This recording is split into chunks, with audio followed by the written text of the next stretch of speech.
Hello and welcome to Geekatplay Studio Tutorials. In this tutorials, we will process this image with a JSON as model, and we're going to create something a little bit more post-apocalypse, kind of wash out colors. So right here is the effects or process, what we're going to do in the end. I'm not going to replace any backdrops as usually I do, but just overall keep it kind of image so we have it even area that you may put it some text or use it for the poster if you need it.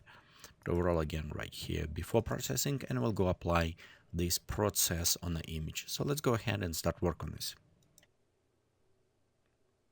Start processing our photo in a camera raw, and all photos that I photoshoot in raw format.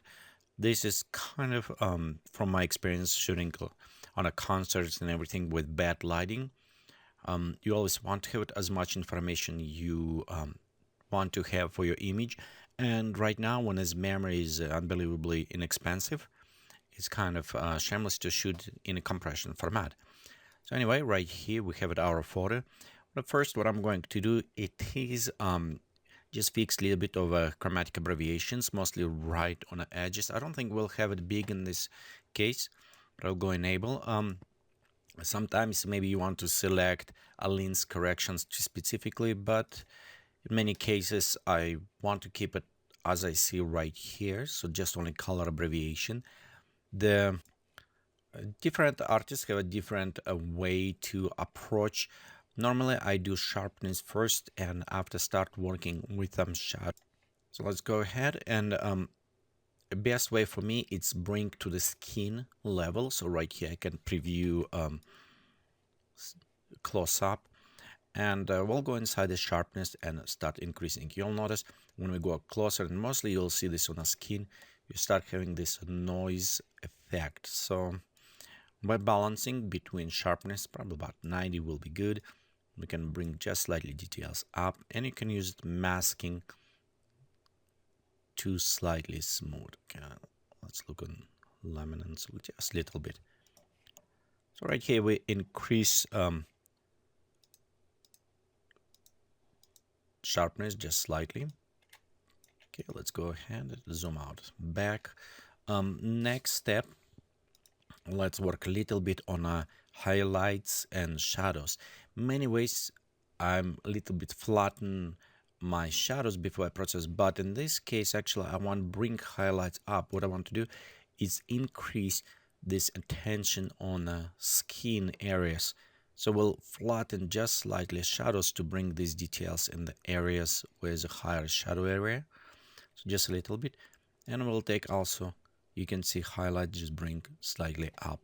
The another, we can use it by working with luminance on the colors to bring a little bit more details in the areas. For example, you can see we can bring orange a little bit up. Again, just emphasize, and as well on this character, because we have this red colors grinch on our lips. Actually I want to bring them just slightly up as well. Okay, yellow will give it us overall in the bag, so we can just increase overall lightness in these areas. Okay, we can also work a little bit on the saturation on some effect, but with saturations I will work after in Photoshop. So we'll go in. When we're done, you can open as an object, but normally when I work, for example in this one, I'll just open as an image. And in the Photoshop CC you can always go back and working as a open as a camera raw object or back if you need it. This is our original filter. Before process anything, I want to actually save, and I do like how the textures, everything before I apply it, I want to save textures. And with my workflow I have two ways. Usually I save texture for this. It is internal texture, it's how I can say, and outside the edge. It depends how Photoshop process it. So that for the edge is easy to do, Control J to create new layer. And you'll notice right here we switch to overlay, and let's switch to filter, other, and we'll go to high pass. So right here, notice you have it edge kind of coming. High pass will more emphasize on the edge. If we come on a skin, you still have a texture, but not as much. 1 pixel will work in most cases. You can increase texture, and you can see it's pop up a little bit higher with 3 pixels and see which one work. But as a first preserve texture is defined, preserve edge, 1 pixel will work for this. I may create second layer with a different radius on the pixels and see how this applied. And right here you can see, let's go zoom in. Right here we're just increasing. Don't worry, it's brought some noises at this point. And I will leave it that noises there. We'll work with this a little bit later. So let's go create 2 more layers. This is more for internal kind of which work with difference between luminosities, so level. We go create 2, group them together, set to overlay. Let's expand it, select the first layer, set to vivid light, and press Ctrl I to invert. The next we'll go to blur this out by using surface blur. And in this case right here, I can preview on my skin. You can see texturing of the skin pop up very well. We can have it for higher details again. 5 will bring, or more defined 3. So I'll go between 4 probably. Again, right here you can kind of, maybe hard to see, but it's a little bit more defined textures. So let's say this is sharper, more edge, and this is more internal. So this is 2 sharpens that effects that I will use it for the sharpness to preserve some skin effect.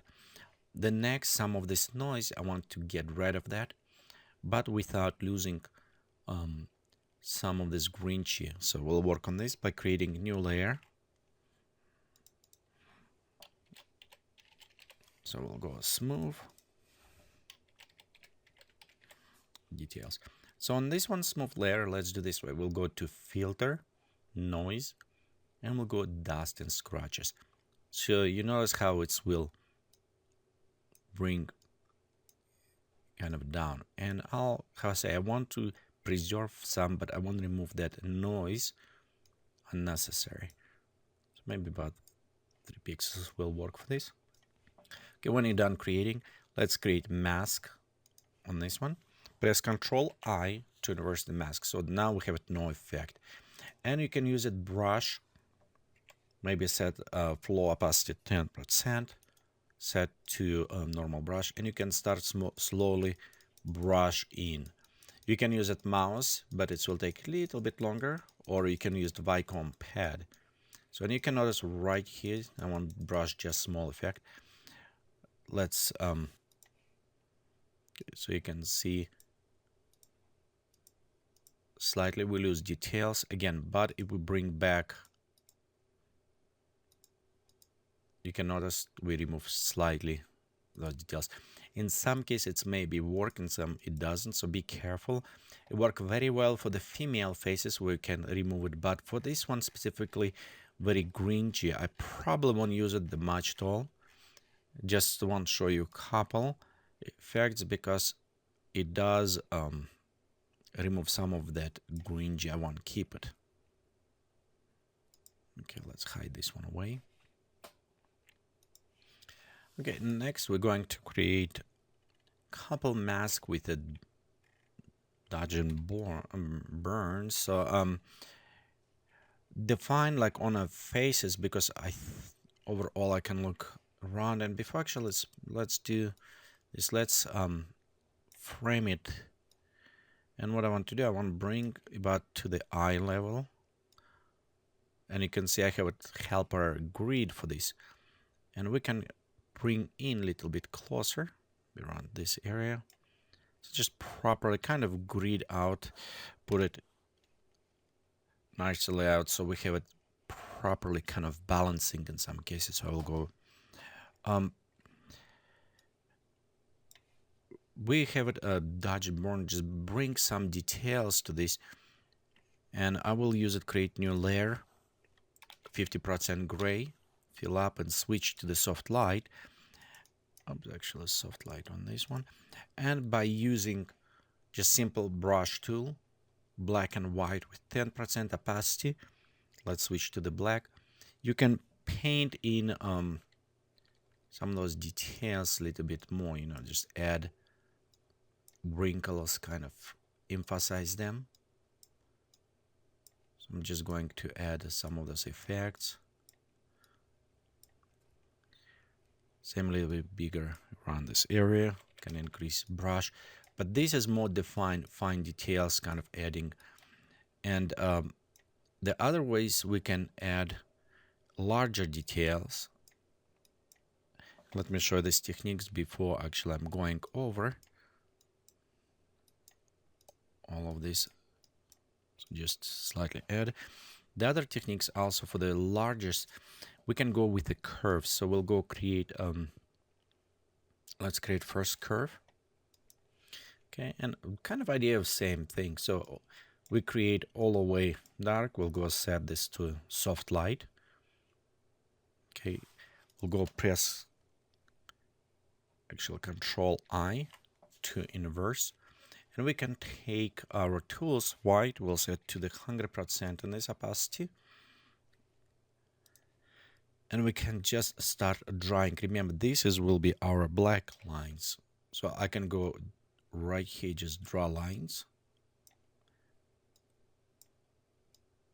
where I want to big applied. Again, this is more for larger scale. We can apply right here.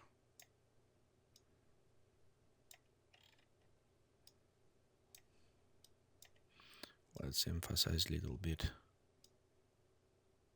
Maybe around that area. Don't worry about that too straight. It's actually what we're going to do. And we'll go next in the mask properties, and you take the feather, and adjusting the feather will help us see how they start blending in. So right here we can apply very fast large type of the details. So we can same create new curve, only go all the way white in this case. We'll go switch to the soft light, Control I to inverse. Okay, and same things with white, only right here we can just add small details. Again, this is work very well for the large effect. So if I do small, I'll going by the hand brush and I'll do that way. Okay, so let's go right here, just add kind of white points.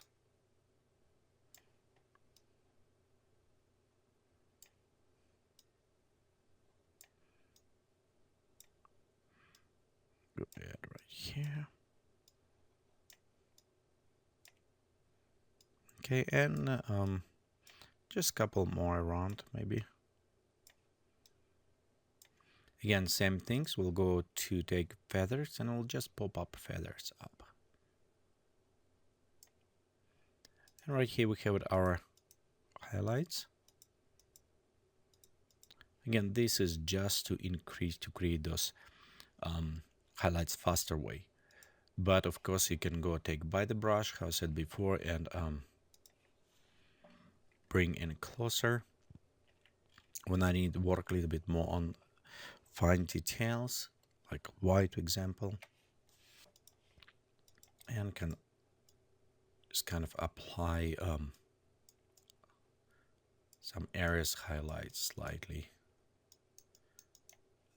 touch up details right here, maybe a little bit on the lips. Again, let's go to the darker, bring a little bit closer,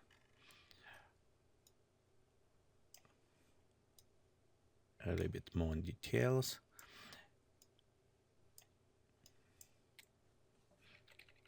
Okay, same like right here. Let's bring those wrinkles up. Okay, so this is one way to add effects. There also we can go and add effects by using shadows and black and white. So let's do that one as well.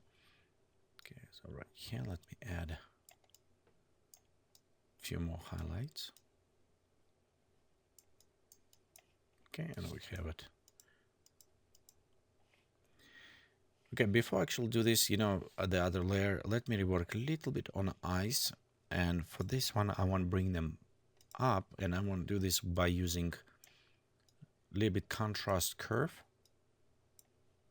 We'll go switch to overlay mode, Control I, and by using brush 10%, I'll just start brushing in right here slightly around eyes. Don't want to bring too much, but this will bring a bit more emphasis on the eyes. As well, if you're interested, like in this case, we have a nice where the bag was around. So you can also take this effect and apply a little bit to the edge of the bag. So it will make this bag look a little bit more worn out. Okay, as example, you can see right here this edge. See how it's become kind of more color saturated edges. So we can go take it and just slightly go burn on the edge. And this has happened when you work with a cloth. If you're familiar, you'll notice the edges become darker and they kind of worn out a little bit faster. So we're trying to do this just to create that effect. Okay, so let me go ahead and kind of finish right here a little bit. I'll go save this work on this step, and let's go in the next part of the story. I'll continue to adding more details.